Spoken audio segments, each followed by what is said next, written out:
Oh, well, there I am. Hey, what's happening, people? How y'all doing? Welcome. It's Sunday. We're here. I'm here. Glad you're here. It's been a hell of a week. Been all over the place. Been traveling, but I'm happy to be home. Hey, Miss Nanette, how you doing? Yeah, glad you're here. I see the rest of y'all out there. Make sure you hit like or love, share the message. Let me know that you're here. Let me know that you stopped by, even if you don't stay for the whole message. Help my algorithm. How about that? Hit a like, hit a love, share it. Talk to me. I greatly appreciate it. I do. But in the meantime, while you're here, stick around for the message because I got a great message for you tonight. Before we get into it, let's see here. Where was I at? Oh, shout out to Richland Center, Wisconsin. That's where I was at last night, slanging jokes for them. And then I was earlier this week. I was in Clarksville, Tennessee. So thank you, Jokers Comedy Club, for the time. I really appreciate that. That's right. You know what? Let's do something different tonight. When you chime in and let me know you're here, drop your city. Let me know what city you chiming in from. How about that? So, my brother Jerry, good to see you, my friend. Smuggy, good to see you, bruh. I'm gonna vote for you for Comedian of the Year. I'm gonna do that. Roger, good to see you up there in Quincy. Thank you very much. Baby sis, missed you last week. Glad you're here this week. So, again, for those of y'all that are stopping in for the first time, welcome to Messages in the Madness.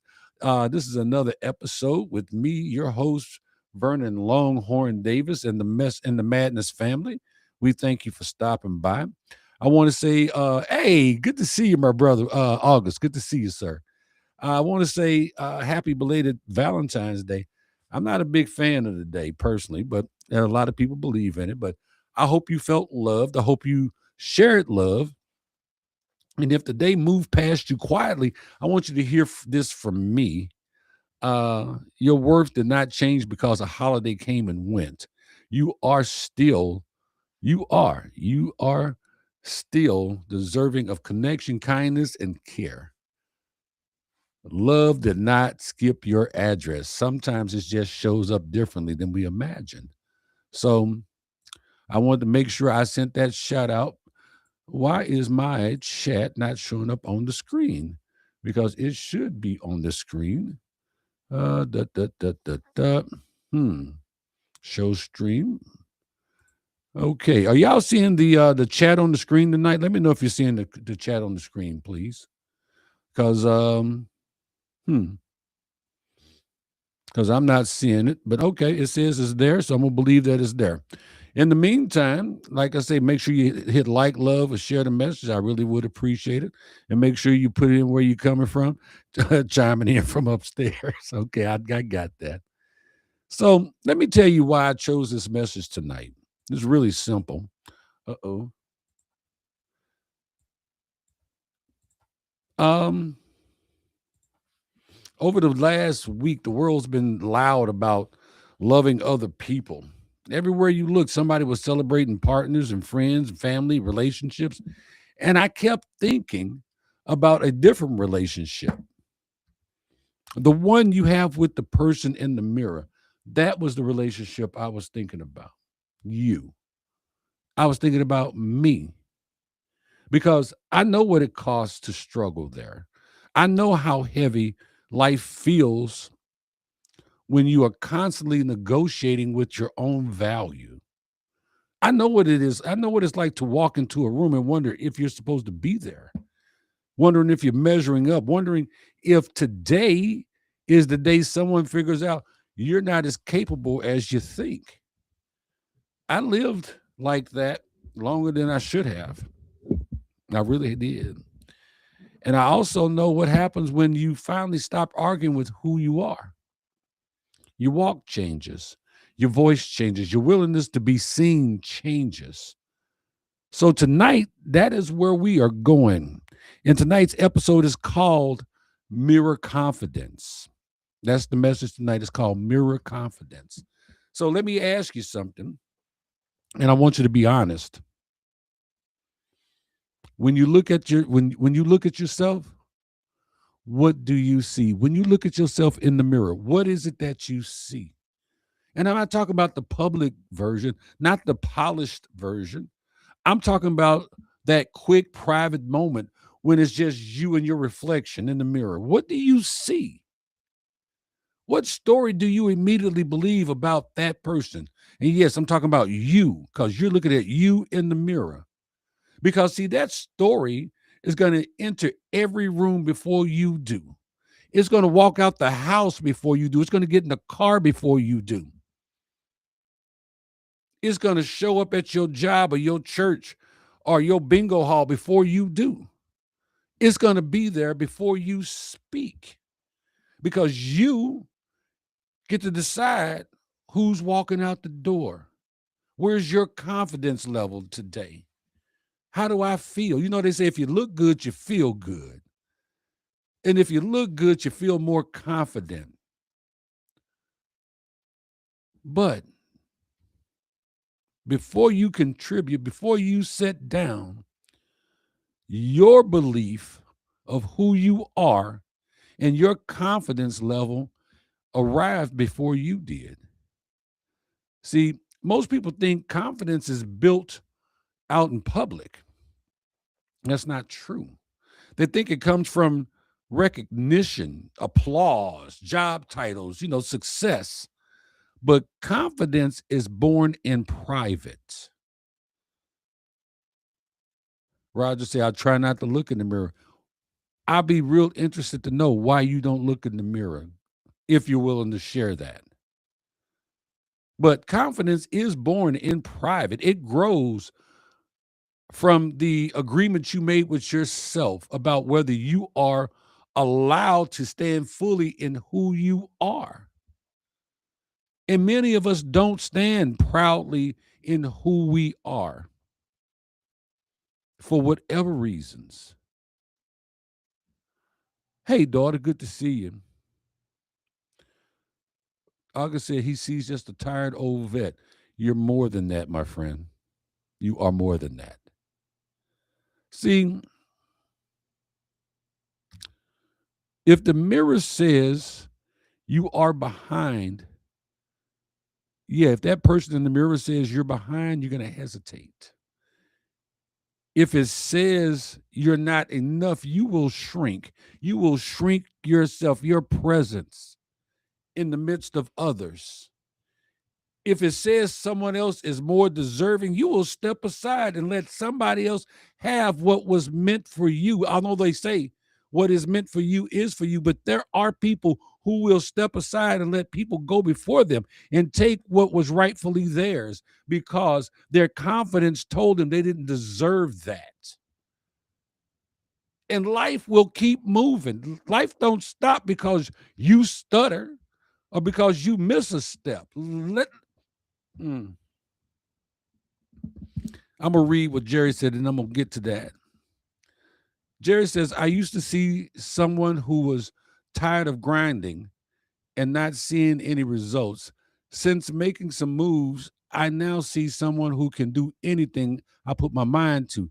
There is no stopping me now. I'm glad to hear that, Jerry. And I'm glad it took you making a change in your life in order to see you in the mirror and see your confidence in the mirror so that you could move forward to be successful at whatever it was that you changed your life to do. Now, okay, August, you said that's enough. If that's enough for you, man, but you are more than a tired old vet. You are a man with a lot of wisdom.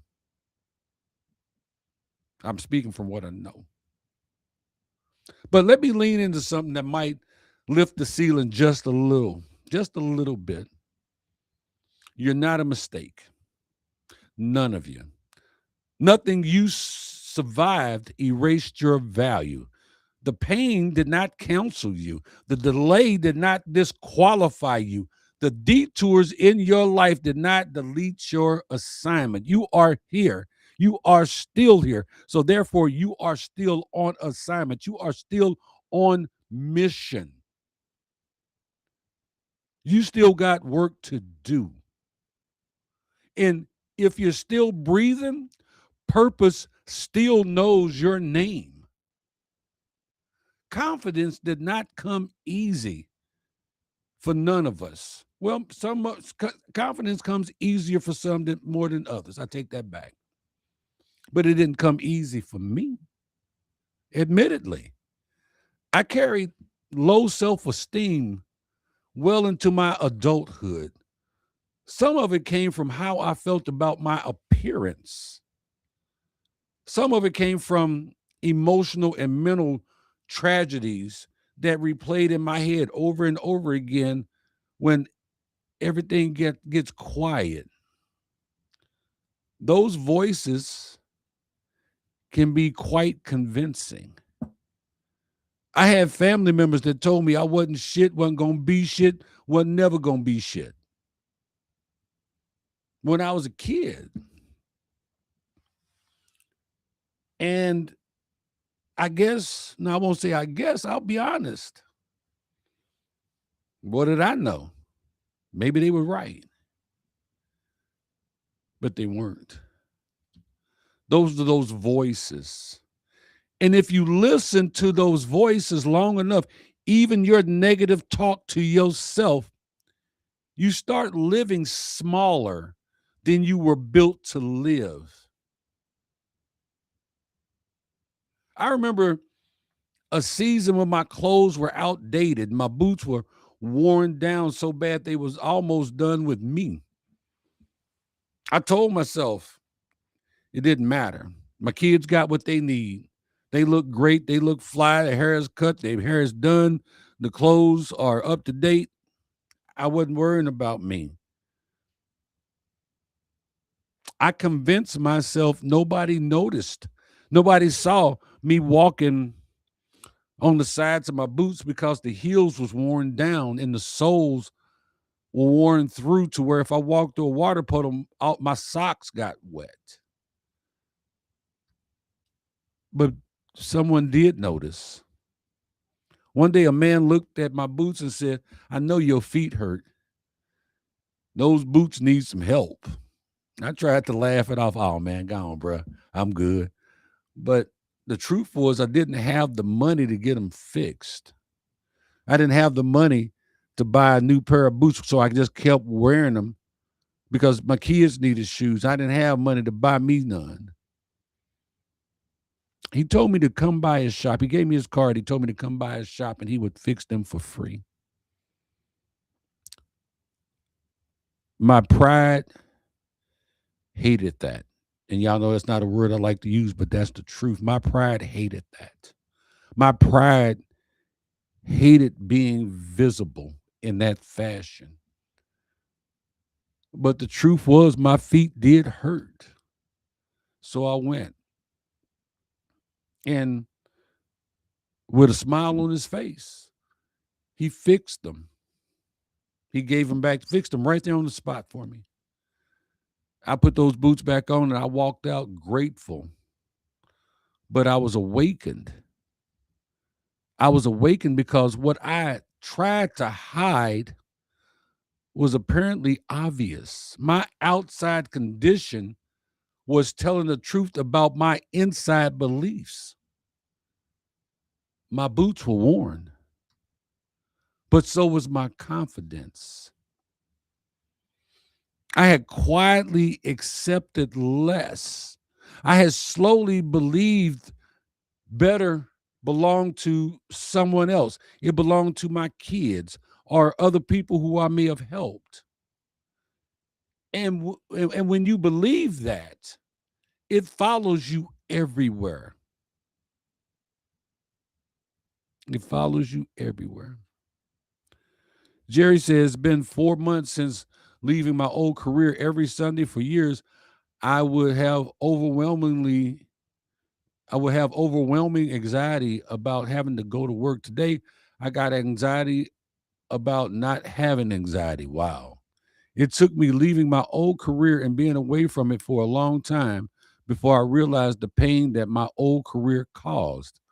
I will never put myself in that position again. Congratulations, Jerry.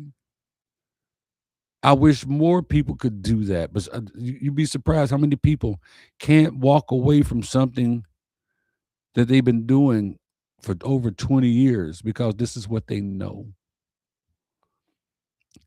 One of our LinkedIn users says confidence comes from your mind and heart. This is true, but sometimes people will throw a wet blanket over your mind and heart when you don't know better. So,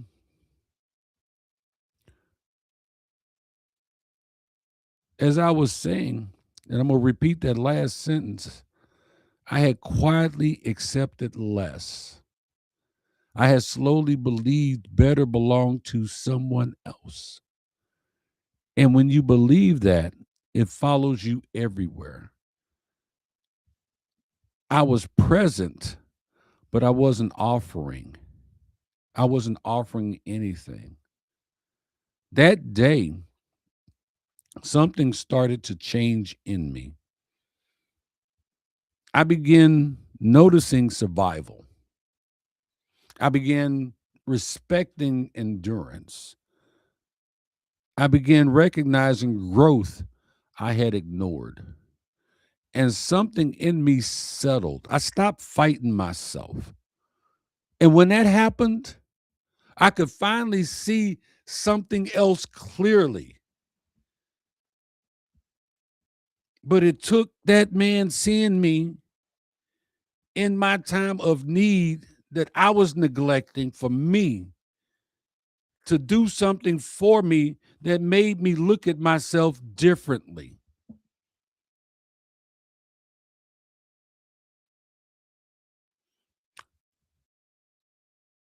If you're not, LinkedIn says, if you're not confident, you do not feel good about yourself, address that first. That is true. Oh, hey, okay, that's Brox. What's up, Brox? Hey, Annette, good to see you. Thanks for coming in this evening. Now, let me tell you something. I've been a leader since childhood. I used to step forward. I used to help organize. I spoke up, but I was often told I was showing off or trying to draw attention to myself. So I learned to dim my own light. I learned to bring it down. Don't be so visible. Stop showing off. I was a straight A student. Some thought that what I was doing, I was being arrogant. Actually, it was potential waiting on my confidence to catch up with it. I had the car, I just didn't know how to drive it. I had the car and the great engine, I just didn't know how to steer it. And nobody was there to teach me how to do that. So I dimmed my light.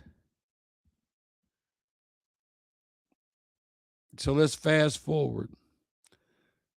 After life, after lessons, after healing, now when I walk into a room, my confidence often, excuse me, my confidence often arrives before I do. Is that a bad thing? I used to think so. Some people misunderstand it. They call it ego. It's not. It's called alignment. That's what it's called. It's not arrogance. It's not egotistical. My confidence is aligned. It's what happens when you finally agree with your own value. And I learned something critical. If I do not enter with that certainty, sometimes I am treated like I do not belong there because I did not that person that left the house there was not convinced that they were supposed to be there. So I had to change that. So now I walk in knowing that I'm supposed to be there. Whether it's a comedy stage or a conference room, I'm prepared. I have endured, I have learned, and I show up, as should you.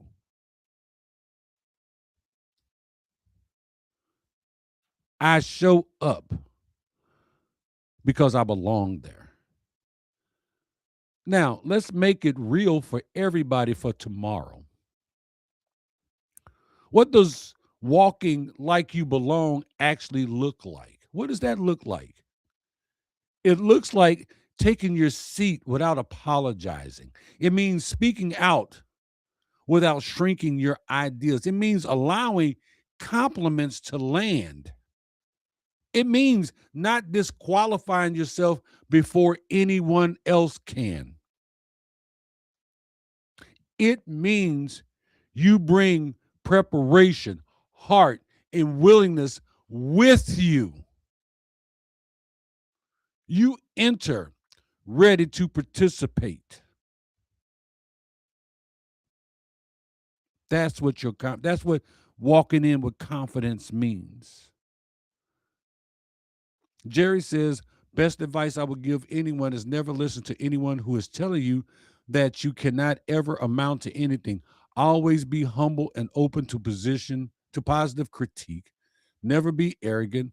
Carry yourself with power. Hold on, Jerry. Carry yourself with power and never forget how you got there. Be the quietest person in the room when needed and carry the room when it's your time. I agree. DC Fluffy says, I was in the Uber today and in conversation, I mentioned how I've gained weight working from home. Twice he said, love yourself. I had to let him know I definitely love myself. I'm cute as a button, just more fluff on me than what's healthy. I had to tell him I can love myself and keep it 100 at the same time. See, baby girl, I love your level of confidence, Huggy. I do. And I know where you get it from, but you had to grow into it. So I respect it a lot.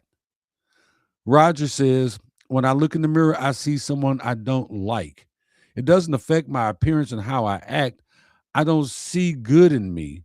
So why try to protect it? Was told I was worthless by my father. Can't ever forget that. Roger, man, your daddy don't control you or your life. You've done some wonderful and some great things in this life, and you've helped some people as well. I'm going to need you to leave that shit right here tonight. You're going to have to move past that, bruh. I was told by family members the same damn thing. Have you met me? Really, Roger, have you met me? Bruh, you are worthy. You are someone to be respected. And I need you to know that. And I need you to believe that. And I need you to understand that. Hurt people hurt people. So I'm going to say your daddy was hurt and he tried to hurt you. It's time for you to put that to the side and move forward. Put on your big boy pants and let that go. And that's all I'm going to say about that. You take it from there. Annette said, I always got volunteered. DC Fuffy says, facts.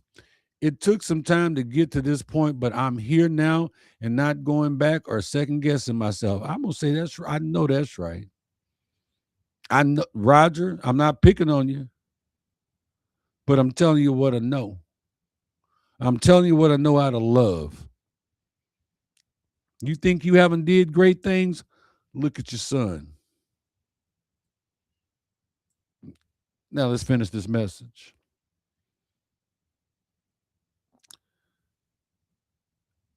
It might mean volunteering when fears say stay quiet. It might mean asking instead of pretending. It might mean standing still when insecurity tries to push you backward. It means allowing yourself to be seen. You must allow yourself to be seen for who you are. You are awesome. You are fearfully made. You are an amazing person. You have your own skills and talents, and nobody can take that from you. And you must allow yourself to be seen.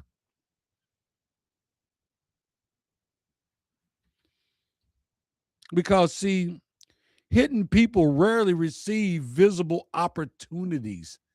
You can't give an opportunity to somebody you can't see. If you shrunk down in the corner, can't nobody give you an opportunity. I learned this on stages. If I walk out unsure, the room feels it. If I walk out ready, the room knows it. Same man, different belief. And the mirror decided before I left the house.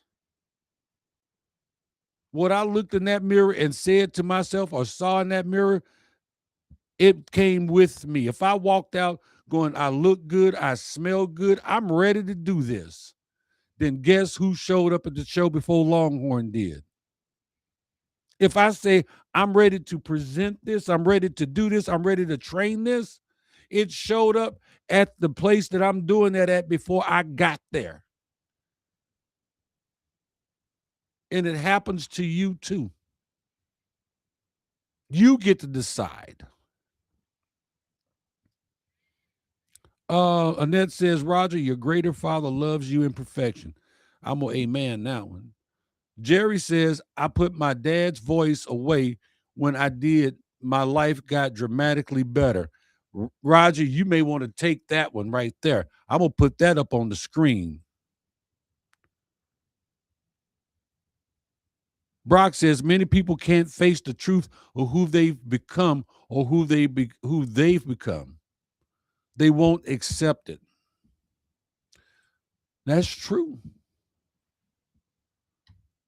Before you leave here tonight, I want you to picture something with me. Picture the next place where you normally feel small. Maybe it's a meeting where you usually stay quiet, or maybe it's a conversation where you talk yourself out of saying what you really think. Maybe it's an opportunity you almost apply for and then convince yourself you're not ready. You got that image? Can you see it? Can you see the room? Can you see the people? Can you see the moment? Now imagine walking in with a different agreement about yourself. Walking in with a different agreement about your confidence, your ability, what you can do. Imagine you walking in with your full self, not the shrunk down version that hides in the corner and says nothing.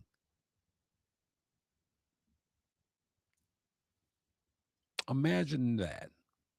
Imagine arriving convinced you bring something useful. Imagine understanding you've earned your voice. Imagine knowing your experience has value in that space, in that place, at that point in time. Just imagine that. And as you sit with that for a moment, you'll feel a difference in your shoulders. You'll feel a difference in your breathing. You'll feel a difference in how long you hold eye contact. Nothing about the room changes except for you. You change. Yeah. What's up, Brad? Good to see you, man. Brad says the current situation that my family and I are in is very rough. We go to bed exhausted and defeated by the family court system, but we wake up the next day, every day, harder and stronger. It's just how I am. I don't know how to quit. Brad, man, you're in our prayers. Now, we don't know the full extent of what's going on with you, but I hope this message helps you tonight. And we pray for a positive resolution to your situation. Matter of fact, all of y'all that are listening, won't y'all put a amen in there for Brad? How about that? In the chat. Imagine how different life becomes when you stop entering spaces hoping to be accepted and start entering ready to contribute. When you stop waiting to be chosen and start recognizing you already are. When you stop negotiating with doubt and start moving with clarity, that's what confidence does. Confidence does that. When you stop negotiating with doubt, don't negotiate with doubt. Start moving with clarity and confidence and positivity and self-belief.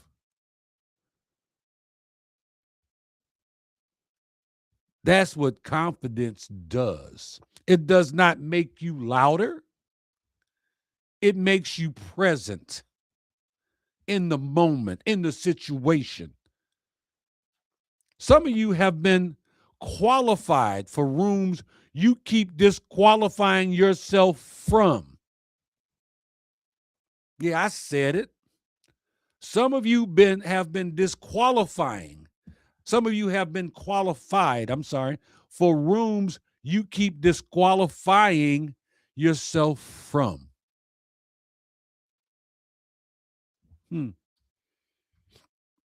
You've done the work. You have survived the lessons. You have gained the wisdom, yet you are still asking permission to stand where your efforts has already paid the admission for you to be at. No more. End it today. End it today. Forget the words your father said to you, your mother said to you, your family said to you. A previous supervisor. You deserve to walk with your head up. You are somebody. Not because you are perfect, because you are prepared, because you are seasoned, because you are still willing. And the world needs people like that to stop hiding. All it takes is one decision in the mirror. That decision in the morning can change the rest of your day. That decision tonight before you go to bed and you wake up with it and you hold on to it and you walk out the door with that confidence that I am somebody, that I am capable, that I am loved, I am blessed. My name is spoken positively in rooms that I am not in. Resources and opportunities come to me without stress or labor. I'm going to have a great day, just like Ice Cube.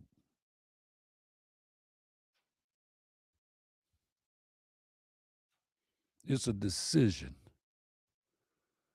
that you must make every day. Annette says it took 70 years to quit doubting and 2 cancers later. Sometimes it comes overnight, Annette, and sometimes it takes a little while to work through it. I'm glad that you're moving through it. Hey, Miss Coley, good to see you. Always great to see you. Jerry says, as my future continues, I am here to say this. I have the key to any closed door. I will not be stopped. I love that about you, bro. And I love that for you. Annette says, we need brave, loving people right now to fight all the evils. I agree with you with that too, Annette. But guess what? You got to put on your armor before you walk out the door. You got to pick up your shield before you walk out the door. You must have your sword in your hand before you walk out the door. And that's called confidence.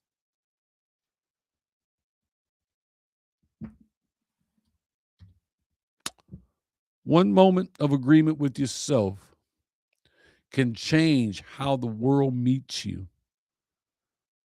One honest look that says, I I'm not lucky to be here. I am built for this. That right there, that sentence right there can rearrange your life. And I'll say it again. I am not lucky to be here. I am built for this. And I hope I'm talking straight to you when I say this. I am not lucky. I am built for this.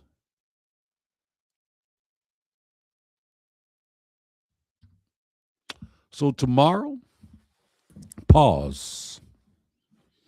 Look at yourself and see the person who survived days nobody applauded. See the growth. See the wisdom. See the strength. Give that person the respect they earned. Then walk into your day like someone who understands they are not lucky to be there. They are supposed to be there. You're supposed to be there. Walk in like you're supposed to be there. And when you carry yourself like that, you will not have to announce your arrival. Your presence will speak for you. I guarantee it. Some of y'all have seen my my first book, but I want to share something with you.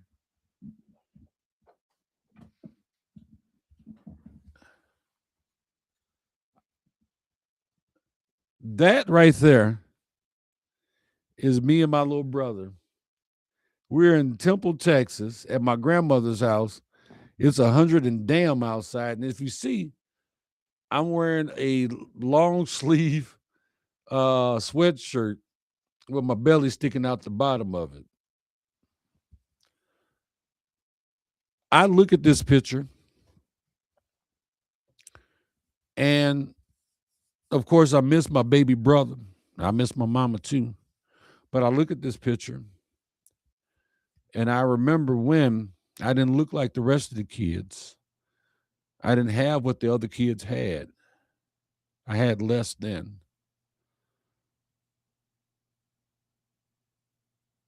And right here is when I can tell you low self-esteem and low confidence started. A lot of the pains that we carry as adults come from childhood. And it comes from things that people said to us.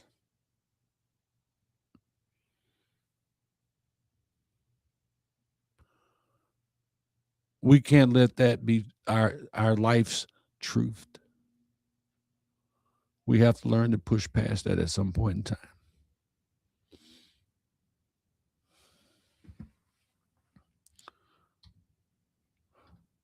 Hear me when I say this. I love you, and God loves you. I believe in you, but I need you to see yourself correctly, not through the eyes of someone who did not give you the right information. Because unfortunately, there are those who do not give people the right information to move forward in life with. So I'm praying that tonight's message makes a difference for you. So Again, I ask y'all to do me a favor tonight. Type in the city that you're watching from. Just type it into the comments for me tonight. And if this message helped you, man, make sure you hit like, love, share the message, subscribe to my YouTube page, follow me. Annette, the Army changed me forever also. Jerry said, remember, everyone carries scars and some are the same as yours. Be there for your fellow person. I agree wholeheartedly. Um, hey, Miss Marion, good to see you.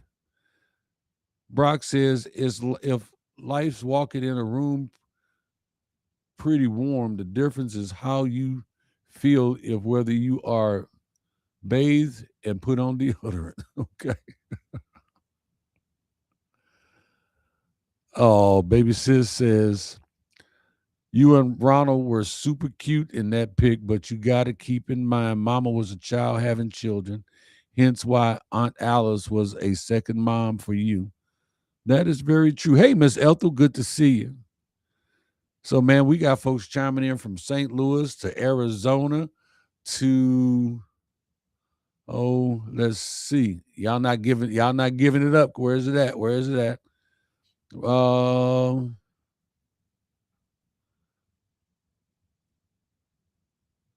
from upstairs, Miami, Oklahoma, DC, Myrtle Creek, Oregon. Okay. Quincy, Illinois. Well, guys, I gotta go. I gotta go do some pawpaw stuff. So I say this to y'all as I say every Sunday. I love you. God loves you. Take care of yourself. Love yourself. Respect yourself. This has been another episode of Messages in the Madness with your host, Vernon Longhorn Davis. And until next Sunday, be good to yourself and love yourself. God, hey, I see y'all. Okay. God bless y'all. Till next Sunday. Oh, and I'm going to say it one more time. Decide who's walking out that door tomorrow and take your confidence with you, and it'll get to work before you do. God bless y'all. $2.